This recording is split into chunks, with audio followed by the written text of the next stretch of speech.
शांति। आज 30 मई 2025 की बाबा की साकार मुरली है।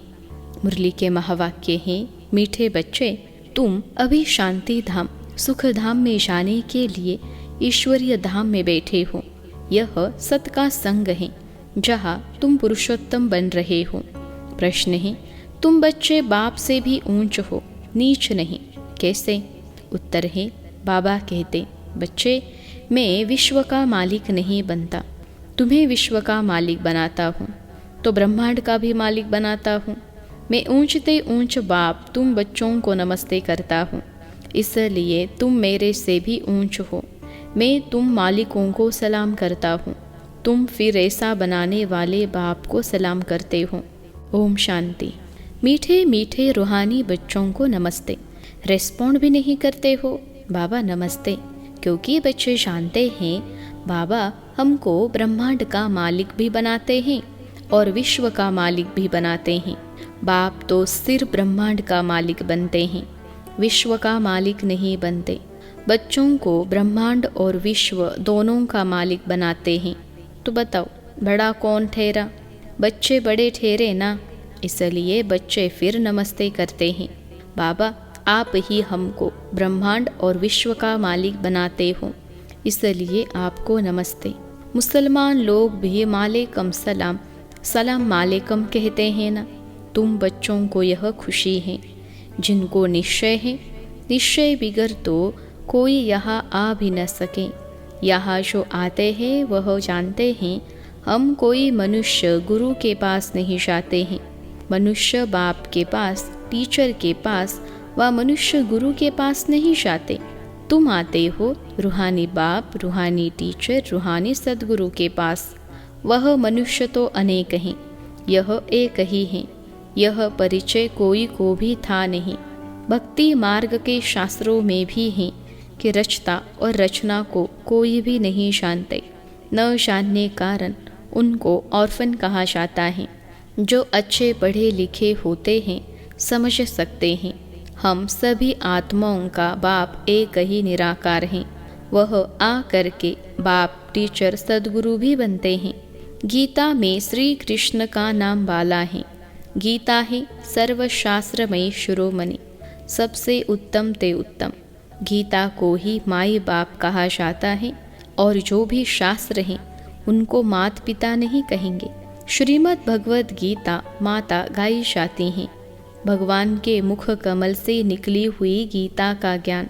ऊंचते ऊंच बाप है तो ज़रूर ऊंचते ऊंच की ही गाई हुई गीता हो गई क्रिएटर। बाकी सब शास्त्र है उनके पत्ते, क्रिएशन। रचना से कभी वर्षा मिल न सके, अगर मिलेगा भी तो अल्पकाल के लिए। दूसरे इतने ढेर शास्त्र हैं जिनके पढ़ने से अल्पकाल का सुख मिलता है एक जन्म के लिए। जो मनुष्य ही मनुष्यों को पढ़ाते हैं। हर प्रकार की जो भी पढ़ाइयाँ हैं वह अल्पकाल के लिए मनुष्य मनुष्य को पढ़ाते हैं। अल्पकाल का सुख मिला, फिर दूसरे जन्म में दूसरी पढ़ाई पढ़नी पड़े। यहाँ तो एक निराकार बाप ही है जो 21 जन्मों के लिए वर्षा देते हैं। कोई मनुष्य तो दे न सके, वह तो वर्थ नॉट पेनी बना देते हैं। बाप बनाते हैं पाउंड। अभी बाप बेट बच्चों को समझाते हैं, तुम सब ईश्वर के बच्चे हो ना। सर्वव्यापी कहने से अर्थ कुछ नहीं समझते। सब में परमात्मा है तो फिर फादरहुड हो जाता है। फादर ही फादर तो फिर वर्षा कहाँ से मिले? किसका दुख कौन हरे? बाप को ही दुख हरता सुख करता कहा जाता है। फादर ही फादर का तो कोई अर्थ ही नहीं निकलता। बाप बैठ समझाते हैं, यह है ही रावण राज्य, यह भी ड्रामा में नोंद है, इसलिए चित्रों में भी क्लियर कर दिखाया है। तुम बच्चों की बुद्धि में हैं, हम पुरुषोत्तम संगम युग पर हैं। बाप पुरुषोत्तम बनाने आए हुए हैं। जैसे बैरिस्टरी, डॉक्टरी आदि पढ़ते हैं जिससे मर्तबा पाते हैं। समझते हैं इस पढ़ाई से हम फलाना बनूंगा। यहाँ तुम सत के संग में बैठे हो जिससे तुम सुख धाम में जाते हो। सत धाम भी दो हैं, एक सुख धाम, दूसरा है शांति धाम। यह है ईश्वर का धाम। बाप रचता है ना। जो बाप द्वारा समझकर होशियार होते जाते हैं उनका कर्तव्य है सर्विस करना। बाप कहेंगे तुम अभी समझकर होशियार हुए हो तो शिव के मंदिर में जाकर समझो। उन्हें बोलो इस पर फल फूल मक्खन घी अक के फूल गुलाब के फूल वैरायटी क्यों चढ़ाते हो। कृष्ण के मंदिर में अक के फूल नहीं चढ़ाते हैं, वहाँ बहुत अच्छे खुशबूदार फूल ले जाते हैं। शिव के आगे अक के फूल तो गुलाब के फूल भी चढ़ाते हैं, अर्थ तो कोई जानते नहीं। इस समय तुम बच्चों को बाप पढ़ाते हैं, कोई मनुष्य नहीं पढ़ाते। और सारी दुनिया में मनुष्यों को मनुष्य पढ़ाते हैं, तुमको भगवान पढ़ाते हैं। कोई मनुष्य को भगवान कदाचित कहा नहीं जाता। लक्ष्मी नारायण को भी भगवान नहीं, उनको देवी देवता कहा जाता है। ब्रह्मा विष्णु शंकर को भी देवता कहेंगे। भगवान एक बाप ही है, वह है सभी आत्माओं का बाप। सभी कहते भी हैं हे परमपिता परमात्मा। उनका सच्चा सच्चा नाम है शिव और तुम बच्चे हो शालिग्राम। पंडित लोग जब रुद्र यज्ञ रचते हैं तो शिव का बहुत बड़ा लिंग बनाते हैं और शालिग्राम छोटे छोटे बनाते हैं। शालिग्राम कहा जाता है आत्मा को, शिव कहा जाता है परमात्मा को। वह सभी का बाप है। हम सब हैं भाई भाई, कहते भी हैं ब्रदरहुड। बाप के बच्चे हम भाई भाई हैं। फिर भाई बहन कैसे हुए? प्रजापिता ब्रह्मा के मुख से प्रजा रची जाती हैं, वह है ब्राह्मण और ब्राह्मणिया। हम प्रजापिता ब्रह्मा की संतान हैं, इसलिए बीके कहलाते हैं। अच्छा, ब्रह्मा को किसने पैदा किया? भगवान ने। ब्रह्मा विष्णु शंकर यह सब क्रिएशन है। सूक्ष्म वतन की भी रचना हो गई। ब्रह्मा मुख कमल से तुम बच्चे निकले हो, ब्राह्मण ब्राह्मणिया कहलाते हो। तुम ब्रह्मा मुख वंशावली एडॉप्टेड हो। प्रजापिता ब्रह्मा बच्चे कैसे पैदा करेंगे? ज़रूर एडॉप्ट करेंगे। जैसे गुरु के फॉलोअर्स एडॉप्ट होते हैं, उनको कहेंगे शिष्य। तो प्रजापिता ब्रह्मा सारी दुनिया का पिता हो गया, उनको कहा जाता है great great grandfather. Prajapita Brahma तो यहाँ चाहिए ना। सूक्ष्म वतन में भी ब्रह्मा है, नाम गाया हुआ है ब्रह्मा विष्णु शंकर, परंतु सूक्ष्म वतन में प्रजा तो होती नहीं। प्रजापिता ब्रह्मा कौन है? यह सब बाप बेट समझाते हैं।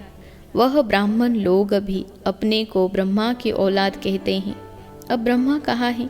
तुम कहेंगे यह बैठे हैं, वह कहेंगे होकर गया है। वह फिर अपने को पुजारी ब्राह्मण कहलाते हैं। अभी तुम तो प्रैक्टिकल में हो। प्रजापिता ब्रह्मा के बच्चे आपस में भाई बहन हो गए। ब्रह्मा को एडॉप्ट किया है शिव बाबा ने। कहते हैं मैं इस बूढ़े तन में प्रवेश कर तुमको राजयोग सिखलाता हूँ। मनुष्य को देवता बनाना यह कोई मनुष्य का काम नहीं है, बाप को ही रचता कहा जाता है। भारतवासी जानते हैं शिव जयंती भी मनाई जाती है। शिव है बाप। मनुष्यों को यह भी पता नहीं है कि देवी देवताओं को यह राज्य किसने दिया। स्वर्ग का रचयिता है ही परम आत्मा, जिसको पतित पावन कहा जाता है।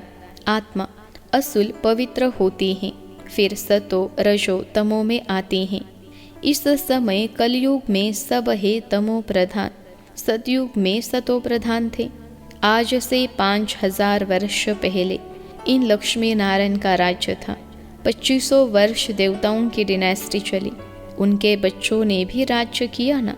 Lakshmi Narayan the first the second ऐसे चला आता है। मनुष्यों को इन बातों का कुछ भी पता नहीं है। इस समय है सब तमो प्रधान पतित। यहाँ एक भी मनुष्य पावन हो नहीं सकता। सभी पुकारते हैं हे पतित पावन आओ। तो पतित दुनिया हुई ना। इनको ही कलयुग नरक कहा जाता है। नई दुनिया को स्वर्ग पावन दुनिया कहा जाता है। फिर पतित कैसे बने यह कोई नहीं जानते। भारत में एक भी मनुष्य नहीं जो अपने 84 जन्मों को जानता हो। मनुष्य मैक्सिमम 84 जन्म लेते हैं, मिनिमम एक जन्म। भारत को अविनाशी खंड माना गया है क्योंकि यहाँ ही शिव बाबा का अवतरण होता है। भारत खंड कभी विनाश हो नहीं सकता। बाकी जो अनेक खंड हैं वह सब विनाश हो जाएंगे। इस समय आदि सनातन देवी देवता धर्म प्राय लोप हो गया है। कोई भी अपने को देवता नहीं कहलाते हैं क्योंकि देवता सतो प्रधान पावन थे। अभी तो सभी पतित पुजारी बन गए हैं। यह भी बाप बेट समझाते हैं। भगवान वाच है ना, भगवान सभी का बाप है। वह एक ही बार भारत में आते हैं। कब आते हैं? पुरुषोत्तम संगम युग पर। इस संगम युग को ही पुरुषोत्तम कहा जाता है।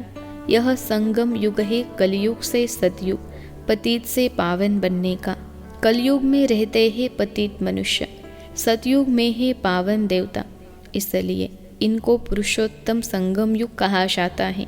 जबकि बाप आकर पतित से पावन बनाते हैं। तुम आए ही हो मनुष्य से देवता पुरुषोत्तम बनने। मनुष्य तो यह भी नहीं जानते कि हम आत्माएं निर्वाण धाम में रहती हैं। वहाँ से आते हैं पाड़ बजाने। 22 नाटक की आयु 5000 वर्ष है। हम इस बेहद के नाटक में पाड़ बजाते हैं। इतने सब मनुष्य पार्टधारी हैं। यह ड्रामा का चक्र फिरता रहता है, कभी बंद होने का नहीं है। पहले पहले इस नाटक में सतयुग में पाड़ बजाने आते हैं देवी देवता, फिर त्रेता में क्षत्रिय। इस नाटक को भी जानना चाहिए ना। यह है ही कांटों का जंगल। सब मनुष्य दुखी हैं। कलयुग के बाद फिर सतयुग आता है। कलयुग में ढेर मनुष्य हैं। सतयुग में कितने होंगे? बहुत थोड़े। आदि सनातन सूर्यवंशी देवी देवताएं ही होंगे। यह पुरानी दुनिया अब बदलनी है। मनुष्य सृष्टि से फिर देवताओं की सृष्टि होगी। आदि सनातन देवी देवता धर्म था, परंतु अब अपने को देवता कहलाते नहीं, अपने धर्म को ही भूल गए हैं। यह सिर्फ भारतवासी ही है जो अपने धर्म को भूल गए हैं। हिंदुस्तान में रहने कारण हिंदू धर्म कह देते हैं। देवताएं तो पावन थे, यह है पतित, इसलिए अपने को देवता कह नहीं सकते। देवताओं की पूजा करते रहते हैं, अपने को पापी नीच कहते। अब बाप समझाते हैं तुम ही पूज्य थे, फिर तुम ही पुजारी पतित बने हो। हम सो का अर्थ भी समझाया है। वह कह देते आत्मा सो परमात्मा। यह है झूठा अर्थ, झूठी काया, झूठी माया। सतयुग में ऐसे नहीं कहेंगे। सचखंड की स्थापना बाप करते हैं, झूठ खंड फिर रावण बनाते हैं। यह भी बाप आकर समझाते हैं। आत्मा क्या है, परमात्मा क्या है, यह भी कोई नहीं जानते। बाप कहते हैं तुम आत्मा बिंदी हो, तुम्हारे में 84 जन्मों का पाठ नूंदा हुआ है। हम आत्मा कैसी हैं यह कोई नहीं जानते हैं। हम बैरिस्टर हैं, फलाना हैं, यह जानते हैं, बाकी आत्मा को एक भी नहीं जानते। बाप ही आकर पहचान देते हैं तुम्हारी आत्मा में 84 जन्मों का पार्ट अविनाशी नूंदा हुआ है, जो कभी विनाश नहीं हो सकता। यही भारत गार्डन ऑफ फ्लावर था, सुख ही सुख था, अभी दुख ही दुख है। यह बाप नॉलेज देते हैं। तुम बच्चे बाप द्वारा अभी नई नई बातें सुनते हो। सबसे नई बात है तुम्हें मनुष्य से देवता बनना है। तुम जानते हो मनुष्य से देवता बनने की पढ़ाई कोई मनुष्य नहीं पढ़ाते हैं, भगवान पढ़ाते हैं। उस भगवान को सर्वव्यापी कहना यह तो गाली देना है। अब बाप समझाते हैं मैं हर 5000 वर्ष बाद आकर भारत को स्वर्ग बनाता हूँ, रावण नरक बनाते हैं। यह बातें दुनिया में और कोई नहीं जानते। बाप ही आकर तुमको मनुष्य से देवता बनाते हैं। गायन भी है मूत बलिति कपड़ धोए, वहाँ विकार होता नहीं। वह है ही संपूर्ण निर्विकारी दुनिया। अभी है विशेष वर्ल्ड, बुलाते भी हैं पतित पावन आओ। हमको रावण ने पतित बनाया है, परंतु जानते नहीं कि रावण कब आया, क्या हुआ। रावण ने कितना कंगाल बना दिया है। भारत 5000 वर्ष पहले कितना साहूकार था। सोने हीरे जवाहरों के महल थे, कितना धन था। अभी क्या हालत है। सो सिवाय बाप के सिरताज कोई बना न सके। अभी तुम कहते हो शो बाबा भारत को हेविन बनाते हैं। अब बाप कहते हैं मौत सामने खड़ा है, तुम वानप्रस्थी हो, अब जाना है वापिस, इसलिए अपने को आत्मा समझो, मामेकम याद करो तो पाप भस्म हो जाएंगे। अच्छा, मीठे मीठे सिखलते बच्चों प्रति माता पिता बाप दादा का याद प्यार और गुड मॉर्निंग। रूहानी बाप की रूहानी बच्चों को नमस्ते। हम रूहानी बच्चों की सिखलते रूहानी माता पिता बाप दादा को याद प्यार, गुड मॉर्निंग और नमस्ते बाबा नमस्ते। धारणा के लिए मुख्य सार पहली पॉइंट है, हम ब्रह्मा मुख वंशावली ब्राह्मण हैं। स्वयं भगवान हमें मनुष्य से देवता बनाने की पढ़ाई पढ़ा रहे हैं। इस नशे और खुशी में रहना है। पुरुषोत्तम संगम युग पर पुरुषोत्तम बनने का पुरुषार्थ करना है। दूसरी पॉइंट है, अभी हमारी वानप्रस्थ अवस्था है, मौत सामने खड़ा है, वापिस घर जाना है, इसलिए बाप की याद से सब पापों को भस्म करना है। आज का वरदान है, नॉलेज रूपी चाबी द्वारा भाग्य का अखूट खजाना प्राप्त करने वाले माला माल भव। नॉलेज रूपी चाबी द्वारा भाग्य का अखूट खजाना प्राप्त करने वाले माला माल भव। विश्लेषण है, संगम युग पर सभी बच्चों को भाग्य बनाने के लिए नॉलेज रूपी चाबी मिलती है। ये चाबी लगाओ और जितना चाहे उतना भाग्य का खजाना लो। चाबी मिली और माला माल बन गए। जो जितना माला माल बनते हैं उतना खुशी स्वतः रहती है। ऐसे अनुभव होता है जैसे खुशी का झरना अखूट अविनाशी बहता ही रहता है। वे सर्व खजानों से भरपूर माला माल दिखाई देते हैं। उनके पास किसी भी प्रकार की अप्राप्ति नहीं रहती। आज का स्लोगन है, बाप से कनेक्शन ठीक रखो तो सर्व शक्तियों की करंट आती रहेगी। बाप से कनेक्शन ठीक रखो तो सर्व शक्तियों की करंट आती रहेगी। अव्यक्त इशारे, रूहानी रॉयल्टी और प्यूरिटी की पर्सनैलिटी धारण करो। जितनी पवित्रता है उतनी ब्राह्मण जीवन की पर्सनैलिटी है।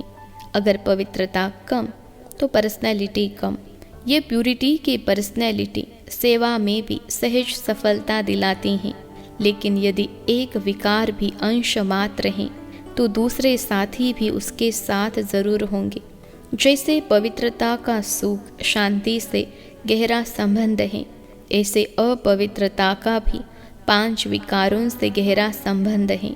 इसलिए कोई भी विकार का अंश मात्र न रहे, तब कहेंगे पवित्रता की पर्सनैलिटी द्वारा सेवा करने वाले। अच्छा, ओम शांति।